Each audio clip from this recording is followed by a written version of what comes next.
इकरा चौधरी। धन्यवाद अध्यक्ष महोदया। आज हमारे राष्ट्रगीत के 150 वर्ष पूरे होने पर हो रही महत्वपूर्ण चर्चा में गर्व के साथ एक भारतीय होने के नाते मैं अपने विचार रखना चाहती हूँ। सदन में इतिहास को तोड़ मरोड़ कर पेश करके फिर से मुस्लिम तुष्टीकरण के नाम पर भारतीय मुसलमानों को कटघरे में खड़े करने की कोशिश की जा रही है। लेकिन मैं सदन में बताना चाहूँगी कि हम भारतीय मुसलमान जिन्ना के आह्वान को ठुकराकर अपने इस प्यारे वतन की मिट्टी के साथ मजबूती से जुड़े रहे। हमने महात्मा गांधी, बाबा साहब डॉक्टर भीमराव अंबेडकर, रविंद्रनाथ टैगोर जी, सुभाष चंद्र बोस जी, मौलाना अबुल कलाम आज़ाद, अशफाक उल्लाह खां साहब के विचारों को अपनाया। हम भारतीय मुसलमान इंडियंस बाय चॉइस हैं, बाय चांस नहीं। वंदे मातरम के किन छंदों को राष्ट्रगीत के तौर पर अपनाया जाए, यह फैसला सर रविंद्रनाथ टैगोर और सुभाष चंद्र बोस जी जैसे नेताओं के परामर्श के बाद हुआ। क्या अब हम उन महान नायकों की समझ पर प्रश्न चिन्ह उठाएंगे, उन्हें देश को बांटने वाला और तुष्टीकरण करने वाला कहने का पाप करेंगे? उन महान हस्तियों ने वंदे मातरम के उन छंदों को अपनाया जिन्होंने देश के हर वर्ग, हर धर्म के मानने वालों को एक सूत्र में पिरोने का काम किया। और मैं एक घटना आप लोगों के सामने रखना चाहती हूँ। वर्ष 1998 में उत्तर प्रदेश सरकार के मंत्री रविंदर शुक्ला जी ने स्कूलों में राष्ट्रगीत को गाना अनिवार्य कर दिया था। लेकिन तब के तत्कालीन प्रधानमंत्री अटल बिहारी वाजपेयी जी ने, जो उस समय लखनऊ के दौरे पर थे, उत्तर प्रदेश सरकार के इस फैसले पर नाराजगी जताई और यूपी सरकार ने राष्ट्रगीत को अनिवार्य करने वाले मंत्री को बर्खास्त कर दिया था। अब मैं सत्ता पक्ष से सवाल करना चाहूंगी।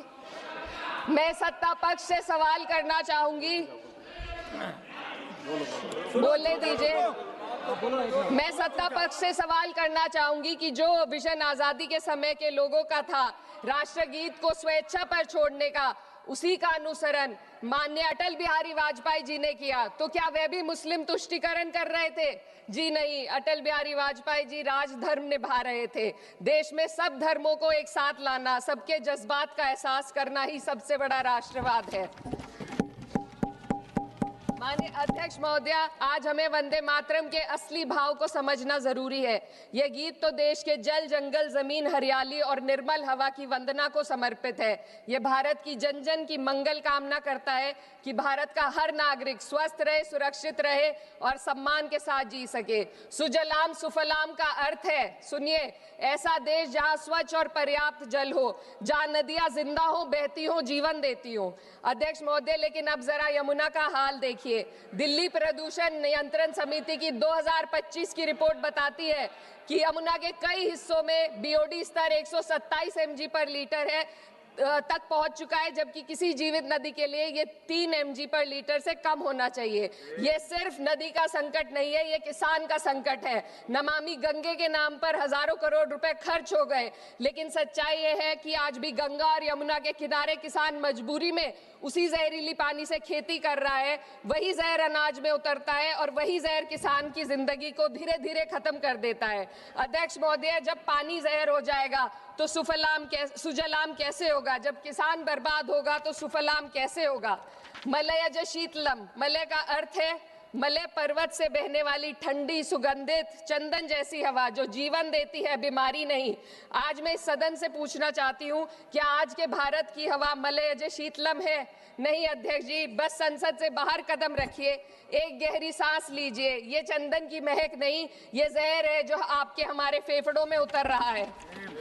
दुनिया के 20 सबसे प्रदूषित शहरों में से 13 भारत में है। दिल्ली की हवा में सांस लेना मानो रोज 20 सिगरेट पीने जैसा हो। भारत हर साल सर्दियों में जहरीली हवा के प्रकोप में घिर जाता है। AQI गंभीर स्तर पर आ जाता है। ठंडी हवा का सपना अब गैस चेंबर की हकीकत बन चुका है। हम वो देश हैं जहां सरकार प्रकृति पर बने गीत का मान मर्दन तो करती है, पर उसी प्रकृति, जंगल, हवा, पेड़ को बचाने वाले कानूनों को धीरे धीरे खुद ही खत्म कर रही है। ये है आज के हमारे मलयज शीतलम की अफसोसजनक सच्चाई। अगर हम हवा को साफ नहीं कर पाए तो न सुजलाम बचेगा, न सुफलाम बचेगा। माननीय अध्यक्ष महोदया, सस्य श्यामलम का अर्थ है ऐसा देश जहां उपजाऊ जमीन हो, जहां खेत फसल से भरे हो और किसान कर्ज और निराशा में न डूबा हो। आज किसान सिर्फ मौसम से नहीं लड़ रहा, वह प्रदूषण, नीतियों की बेरुखी और सिस्टम की नाइंसाफी से लड़ रहा है। एक तरफ कॉरपोरेट के लोन माफ होते हैं, दूसरी तरफ किसान को उसकी वाजिब एमएसपी भी नहीं मिल पाती है। आप ग्लोबल सुपर पावर बनने की बात करते हैं, लेकिन हमारी पर कैपिटा इनकम दुनिया में 136वें नंबर पर है। हम अपने छोटे पड़ोसी देश से भी पीछे हैं। हमारे लोग $2,500 तक भी नहीं कमा पा रहे एक साल में, और जिन अरबपतियों की ये रक्षा करते हैं वो इतना पैसा एक सेकंड में कमा लेते हैं। आज वंदे मातरम को बुनियाद बनाकर राजनीति की जा रही है, लेकिन जमीन पर जंगल पूंजीपतियों को सौंपी जा रही है। आदिवासियों को उनके घरों से उजाड़ा जा रहा है। मातरम में जो मात्रा माता है वे सिर्फ मातृभूमि की वंदना नहीं, वे इस धरती की हर नारी, वे इस देश की हर बेटी, हर महिला के सम्मान की बात भी करता है। लेकिन आंकड़े अगर आप देखेंगे, एनसीआरबी की हाल की रिपोर्ट के अनुसार, मैम जसवंत के अनुसार देश में हर वर्ष लगभग 30,000 से अधिक बलात्कार हो रहे हैं। यानी एक दिन में 80 से अधिक महिलाएं यौन हिंसा का शिकार होती हैं, और ये सिर्फ दर्ज मामले हैं। जब जम्मू कश्मीर की एक बच्ची हिंसक अत्याचार का शिकार होती है, जब सत्ता से जुड़े लोगों पर आरोप लगते हैं और कार्रवाई वर्षों लटक जाती है, जब उन्नाव की पीड़िता लखनऊ के दरबार में इंसाफ को लेकर अपनी जान देने पर आमादा होती है, जब बिल्किस बानो के अपराधियों का सरकार के लोग द्वारा स्वागत किया जाता है, तो ये घटनाएं वंदे मातरम की आत्मा पर चोट पहुंचाती है। मैं अध्यक्ष महोदया बस यही कहना चाहती हूँ अपनी बात को अंत में रखते हुए कि वंदे मातरम सिर्फ अतीत की ललकार नहीं, ये वर्तमान की जिम्मेदारी है। ये आत्म मंथन की घड़ी है। यही समय है कि हम वंदे मातरम को सिर्फ नारा नहीं, नीति और जिम्मेदारी बनाएं।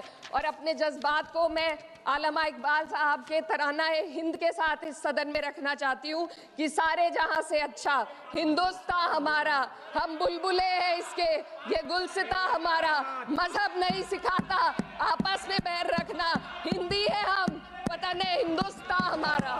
श्रीमती लवली। जदि आपंक आम भिडी भल लगा तेब आम चैनल को लाइक, शेयर और सब्सक्राइब करने को जमा भी भूलु नहीं।